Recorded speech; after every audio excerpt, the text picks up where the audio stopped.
As the king and queen leave the thrones and head for the exit of Westminster Abbey of the coronation ceremony, you'll see that everyone bows and curtsies to the king, and no one moves a limb, a muscle, when Camilla passes. Queen Camilla entered the private legal briefing expecting a formality, but what waited on the polished table was not routine. It was a sealed succession file, marked with a quiet authority that made even senior aides lower their voices. When palace lawyers explained the secret change, Camilla did not interrupt. She simply stared at the page, stunned, as the future of royal influence shifted without her consent. Before we go deeper into what this really means for the royal family, make sure to subscribe so you don't miss a single update. Camilla kept her hand on the edge of the table, as if the room itself had shifted beneath her. Charles sat only a few feet away, yet the distance between them felt enormous. The king had faced storms before, but this one had entered his marriage wearing the language of duty. A succession planning amendment, a private legal change guiding who may advise during a future transfer of royal authority, had removed the queen consort from all private influence over transitional arrangements. It placed final family consultation authority with William and Princess Anne, and that single sentence landed harder than any public insult could have. Charles did not defend it. He did not soften it. He watched the senior lawyer turn one page, then another, while Camilla waited for the moment when her husband would look at her and explain why this had happened. But the monarch kept his eyes lowered. That silence cut deeper than the document, because Camilla understood what it meant. She had not been stripped of her crown. She had been stripped of access. She would still stand beside the king in public, still carry the dignity of her role, still appear unshaken before the world. But behind closed doors, where power truly moved, a line had been drawn. William's name appeared next, and the air tightened. One lawyer placed a second document beside the first, and explained that the prince had already been informed of the amendment before the queen consort entered the room. Camilla's face changed then, not with fury, but with the wounded stillness of someone realizing the decision had traveled around her before it reached her. The future king had known. The lawyers had known. Charles had known. She was learning last.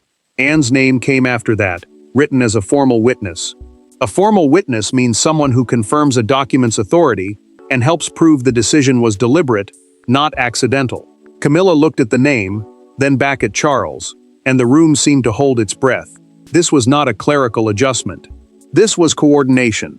This was a palace decision, built before she ever had a chance to resist it. Camilla finally spoke, and her voice was low enough to make everyone lean in.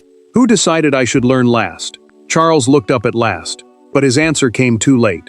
That question does not stay inside the room, because the names on the document turn a legal briefing into a family reckoning. This was never just about a clause in a palace file. It was about people who had spent years standing beside one another, while quietly preparing for a future none of them dared name too loudly.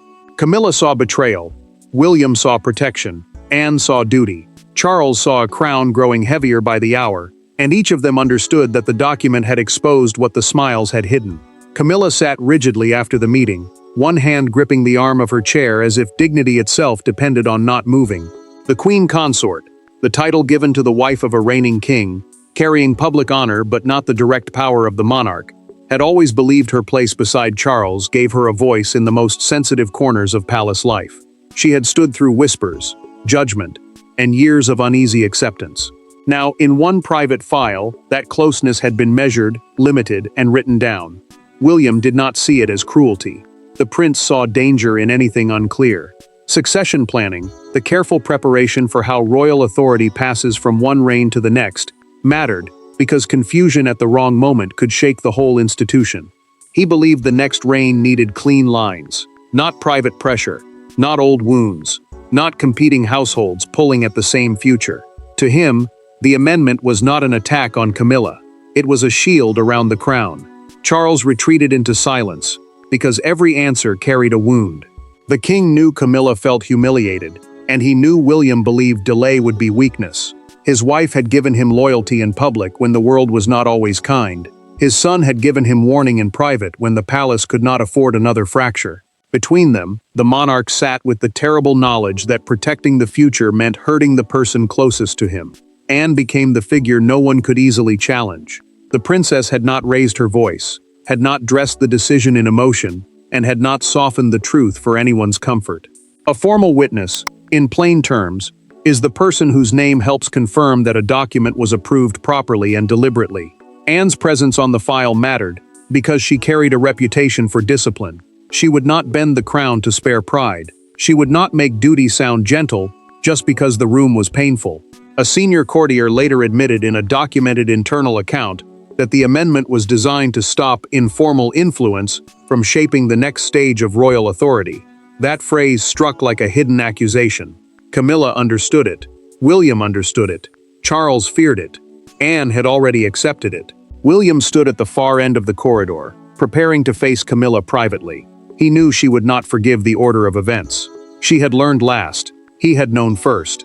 And before that confrontation could happen, the palace had to confront the older wound that made this amendment possible. Every palace crisis has a moment people later pretend was smaller than it was. For this one, it happened at Balmoral during a private family council after dinner, when a conversation about future duties turned cold. Camilla made one remark about who should be trusted near the king's papers, and the room changed. William heard it. Anne remembered it. Charles never recovered from it. Camilla had spoken as if she were protecting order, but the words landed like a warning. Balmoral, the Scottish royal estate often used for private family gatherings, mattered because conversations there carried a different weight. Away from formal receptions and public smiles, the family could speak freely, and that freedom made every sharp sentence harder to forget. Charles had asked for unity that evening because future royal duties were already pressing on the family. The king wanted calm. He wanted trust. He wanted everyone to believe the next stage could be managed without rivalry. William heard something else. The prince sat still when Camilla suggested that certain future arrangements needed older, steadier hands. But his silence did not mean peace. He felt the remark had been aimed at Catherine and his household, as if the future queen's circle could not be trusted near sensitive transition briefings. A transition briefing means private guidance prepared for the moment royal authority begins moving from one reign toward the next. It matters because even one confused message can create panic inside the palace. William understood that, and so did Camilla. That was why the remark hurt. Anne watched Charles more closely than anyone watched Camilla. The princess expected the king to correct the line, to stop the room from sliding into dangerous territory, but he hesitated. That pause stayed with her. Anne did not need raised voices to recognize damage. She saw William's jaw tighten. She saw Camilla hold her ground. She saw Charles choose silence when the family needed clarity. In that moment, the trusted sister understood that verbal promises were no longer enough. The crown needed written boundaries. Anne later revealed through a documented private account prepared for palace legal officers that she requested a confidential meeting after the Balmoral Council. She did not frame it as revenge. She framed it as prevention. Palace lawyers listened as she asked what could be clarified before a future constitutional moment turned into a family struggle. A constitutional moment means a serious point when royal authority, public duty, and national stability meet. Anne knew that if emotion entered that moment unchecked, the monarchy could pay for it. Camilla never knew how powerful her sentence had become. The lawyers later drafted language preventing any spouse outside the direct succession line from shaping confidential transition advice. Direct succession line simply means the people legally closest to inheriting the throne. Charles signed because Balmoral had shown him the risk. William supported it because Balmoral had shown him the target. Anne witnessed it because Balmoral had shown her the weakness. And when William finally walks into the same room as Camilla, Balmoral is no longer a memory. It is the accusation between them. The confrontation did not begin with shouting. It began with a door closing softly behind William, as Camilla stood near the window, still holding the folded legal summary. That quiet made the room more dangerous. He did not bow his head. She did not offer him a seat. Between them stood years of careful politeness, suddenly useless, as the future king faced the woman who believed he had moved against her. William had asked for the meeting himself, and that choice mattered. The prince wanted no aides, no secretaries, no household officials waiting to soften the edges of what had to be said. A household official means a senior staff member who manages private royal offices and daily palace business. Camilla agreed because she was tired of hearing her life explained through careful phrases. The queen consort wanted a direct answer from the man who had known before she did, and William understood that silence would look like guilt. Camilla unfolded the paper and placed it between them. She did not push it toward him. She simply let it sit there, like evidence. "You were told first," she said, and the words carried more pain than anger. William kept his voice steady, but the calm made the moment sharper. He told her the amendment was not punishment, it was protection. Protection for the crown, protection for his children, and protection for a future reign that could not begin under a cloud of private influence and wounded loyalties. Camilla looked at him then, as if the phrase itself had betrayed her. The crown, the living institution of monarchy, meaning the throne, its duties, and the authority surrounding it, had often been used to demand sacrifice from others. Now it was being used against her. She reminded William that she had stood beside Charles through pressure, judgment, and years of public doubt. She had earned her place, not by force, but by endurance. The prince did not deny that. He knew her suffering had been real. He also knew suffering did not give anyone a permanent claim over succession advice. William's restraint nearly broke when she asked whether Catherine knew. The name changed the room. Camilla watched him pause, and that pause was enough to wound her further. He admitted Catherine had been told only after the lawyers confirmed the change. The princess had not shaped the amendment, he said. She had not demanded it. But Camilla heard only the truth beneath the answer. Catherine had been brought into the circle before the queen consort could challenge the door closing. Camilla's eyes hardened, not with rage, but with a colder kind of realization. "So Charles allowed this," she said. The king's name did not need to be repeated. It filled the space between them. William knew then that their confrontation had reached its limit. This was no longer about whether he had moved first. It was about whether Charles had chosen duty over her trust. William stepped back from the table, and Camilla did not stop him. The folded paper remained where she had placed it, carrying more weight than either of them wanted to admit. What began as a clash between Camilla and William now turns toward Charles, the only man who could have stopped the decision and chose not to. Power inside the palace rarely announces itself loudly. Sometimes it appears as a signature beneath a paragraph, a pen placed down beside a glass of water, a monarch staring at a page longer than necessary. Charles had not shouted. He had not staged a scene. He had simply signed, and in that one controlled movement, the king had changed the emotional balance of his own household. Charles sat alone with the final version before anyone else entered. The king read the clause once, then again, as if the words might soften if he gave them enough time. A succession amendment means a private change to the planning rules around who may advise during a future transfer of royal authority. This one mattered because it did not attack Camilla in public. It did something colder. It protected her title while narrowing her private reach, and Charles understood that the difference would not comfort her. The pen waited beside his hand. Charles knew the decision rested on continuity planning, which means preparing the monarchy to keep working smoothly if power must pass from one reign to the next. But no plain explanation could remove the human cost. Camilla expected access because she had stood beside him through years of pressure, criticism, and painful acceptance. William expected clarity because the next reign could not begin with uncertainty. The monarch had to choose between the woman beside him and the structure that would outlive them both. Charles set the pen down before lifting it again. That small movement betrayed him more than any speech could have. He knew Camilla would feel rejected. He knew the queen consort would hear the legal wording as a message that her judgment was no longer trusted near the most sensitive future plans. Yet he also knew William would see hesitation as weakness. The prince had warned him that unclear authority could become a storm, and Charles had lived long enough inside palace history to know that storms often begin as whispers. A palace lawyer had reminded him earlier, through a recorded legal consultation prepared for the private file, that the amendment would not diminish Camilla's public standing. She would still appear beside him. She would still carry the honor of her position. But the same lawyer made the sharper point. The new language would legally prevent informal pressure during succession transition briefings. A transition briefing is private guidance prepared for the moment royal authority begins moving toward its next phase. That mattered because one wrong voice at the wrong time could pull the family into conflict when the country needed calm. Anne's written support lay attached to the file. The princess had not written with warmth but with certainty, and Charles trusted that certainty because emotion had already clouded everyone else. Anne believed the crown needed a clean chain of advice. Charles believed she was right. That belief made the signature possible, but it did not make it painless. Charles signed at last. He asked that Camilla be told in person, not by memo, because even in duty, He wanted to spare her one final indignity. But the damage had already begun. The signature may have been quiet, but its consequences move through the palace with the force of a bell no one can unhear. The first sign of fallout was not a headline or a public statement. It was a corridor going still, as Camilla walked past without acknowledging the aides who stepped aside for her. She had not lost her crown, but everyone sensed that something more private had been taken. Influence had shifted, access had narrowed, and inside the palace, silence became the language of survival.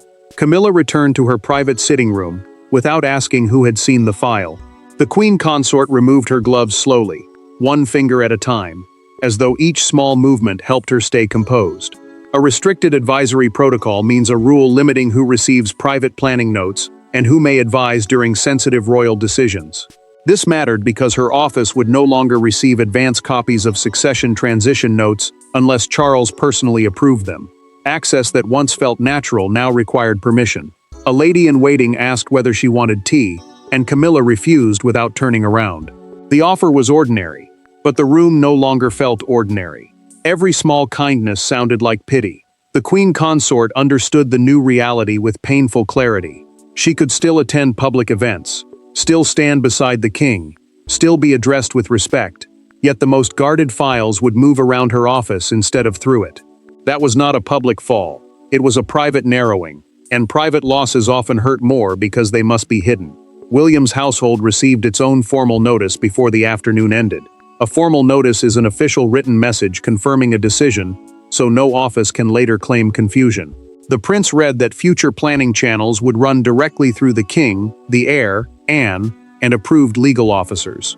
That mattered because it gave the next reign a clean chain of command. It also confirmed what Camilla feared most. William's authority had not merely grown in conversation. It had been written into procedure. Charles entered Camilla's room later and found her standing beside the mantel, still and composed in a way that made anger seem almost easier. The king wanted to explain, but explanation had become another kind of wound. Camilla looked at him and asked whether the restriction had been drafted because of Balmoral. Charles did not deny it. His silence answered first. Then he said only that the palace could not risk confusion when the future demanded order. Camilla absorbed the words without breaking.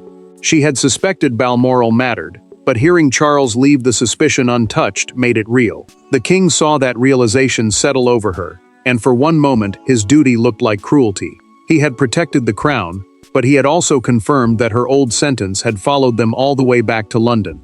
A courtier later noted in a documented staff account that Anne's car remained at the palace longer than expected that evening. The princess was not there for ceremony. She was helping manage the next stage of the fallout, steady and unsentimental, while others measured the emotional damage. William then sent word that he would speak with Charles alone before any public explanation was prepared. Before the palace can manage the outside world, father and son must decide what truth can survive inside the family. The turning point came without lawyers, aides, or formal titles. Charles and William sat across from each other in a room where every word felt personal, because this was no longer only about succession plans. It was about trust between a king and his heir. Charles looked tired. William looked careful. And for the first time, neither man pretended the amendment had been only administrative. Charles folded his hands and waited for his son to speak first. The king knew that an heir means the person next in line to inherit the throne, and that made William's voice more than a son's opinion. It carried the pressure of the next reign. This private meeting mattered because the palace could not face the public while father and son still disagreed in secret. It also mattered because Camilla's hurt had turned a legal decision into a family wound, and Charles needed to know whether William understood the cost. William chose each word slowly. The prince told Charles that his support for the amendment had never come from a desire to humiliate Camilla. It came from fear. He feared confusion during a future transition. He feared competing advice. He feared a moment when the country needed certainty, but the family offered only private tension. William said the monarchy had survived many storms, but survival was not the same as strength. The next reign had to begin clean, or it would begin weakened. Charles looked away when Camilla's name entered the room. The monarch admitted, through words later preserved in a documented private account by a senior court official, that he delayed telling her because he feared the pain in her face more than the legal consequences. He had signed the amendment because he believed it was right. Yet he had postponed the hardest conversation because husband and king had pulled him in opposite directions. Charles had protected the crown, but he had wounded the woman beside him. William softened when he heard that. The future king was not untouched by Camilla's pain, and he did not pretend the queen consort's humiliation was imaginary. But his answer remained firm. He told Charles that protecting one person's feelings could not come before protecting the monarchy. The crown, in plain terms, means the authority, duty, and public trust carried by the monarch. William believed that trust had to outlive every private hurt in the room. Charles then revealed the truth William had suspected. The king had personally requested Anne's involvement because he needed someone who would choose duty over comfort. The princess had not been used as a weapon against Camilla. She had been brought in as a steady hand when emotion had made everyone else vulnerable. William accepted that. He also promised Charles he would not brief against Camilla, not through aides, not through whispers, not through friendly papers. William drew the final line with quiet force. He would not reverse the decision. He would not dilute the amendment. Charles nodded, not in victory, but in acceptance. The palace response would be calm, firm, and final, even if Camilla never fully forgave him. Once father and son settle the private truth, the public story begins to break beyond the palace gates. By morning, the palace could no longer contain the emotional shock behind polished doors. The country did not see the legal file, but it felt the tremor. A single front page turned private injury into national spectacle. Camilla's stunned face was not printed, yet everyone imagined it. William's authority was not officially celebrated, yet everyone understood it had grown. The monarchy had moved, and Britain noticed. Camilla saw the newspaper at breakfast before anyone dared explain it. The headline cut across the page with brutal simplicity. Queen cut from Succession Council, as William's role strengthens. Succession Council means the private group of people allowed to advise on sensitive plans for the future of the throne. That phrase mattered because it told the public what the palace had tried to keep controlled. The queen consort had not lost ceremony, but she had lost access. The story turned a private restriction into a national signal. Charles watched her fold the paper once and place it beside her plate. The king knew that gesture too well. Camilla was not surrendering. She was refusing to let anyone see the wound deepen. But he understood what had changed overnight. Inside the palace, the amendment had been a legal correction. Outside, it now looked like a public judgment. The monarch had protected the future, yet the cost sat across from him in silence. Untouched breakfast between them. William's name moved through the broadcasts before noon. A major morning broadcaster framed the story as the clearest sign yet that the next reign is being secured before it begins. The prince did not respond, and that restraint made his position feel stronger. He had not stepped forward to claim victory. He had not celebrated Camilla's discomfort. But every careful silence around him confirmed the same thing. The future king now stood closer to the center of power than before. Crowds gathered near Buckingham Palace gates, not in anger, but in murmuring curiosity. People photographed newspaper boards. Some spoke of William's rising authority with approval. Others felt sympathy for Camilla, seeing in the headline a woman publicly narrowed after years of fighting for acceptance. Buckingham Palace, the monarch's main working headquarters in London, mattered in that moment because it became the place where private family pain turned into public meaning. The gates held back the crowd, but they could not hold back the story. The palace released a restrained statement by late afternoon. It said succession planning remained orderly, lawful, and fully supported by the king. A palace statement means an official message issued to control public understanding, and this one was carefully built to confirm enough while revealing almost nothing. It ended denial without explaining the rupture. It protected Charles. It steadied William. It left Camilla exposed. Camilla's office drafted a response, but Charles refused to approve any wording that challenged the amendment. The king would not let the monarchy argue with itself in public. The queen consort understood then that the door had closed twice, once in private and once before the nation. With the public story sealed and the palace statement issued, only one question remains. What did this moment truly cost them? In the end, the succession amendment did not destroy Camilla, and it did not dethrone her place beside Charles. But it changed the meaning of that place forever. She remained queen consort, still visible, still honored, still part of the royal image. Yet behind the doors where the future is protected, a boundary had been drawn. And everyone inside the palace knew exactly who had drawn it. Camilla accepted the public calm because she had no other choice. The queen consort understood that ceremonial closeness means standing beside the monarch in public duties, while constitutional influence means having a voice in the serious decisions that shape royal authority. That difference mattered now more than any speech could explain. She had kept the ceremony, she had lost the influence. She could still smile beside Charles, still enter rooms with honor, still wear the dignity of her place. But the private machinery of the future would move without her hand on it. Charles carried the sadness like a weight he could not set down. The king knew he had wounded his wife, and that knowledge did not leave him simply because the palace statement had been issued. He had chosen continuity over comfort, because hesitation would have weakened the monarchy at the very moment it needed certainty. A final palace record means the official internal file that preserves the decision as settled, and this record kept the amendment intact. No emotional appeal changed it.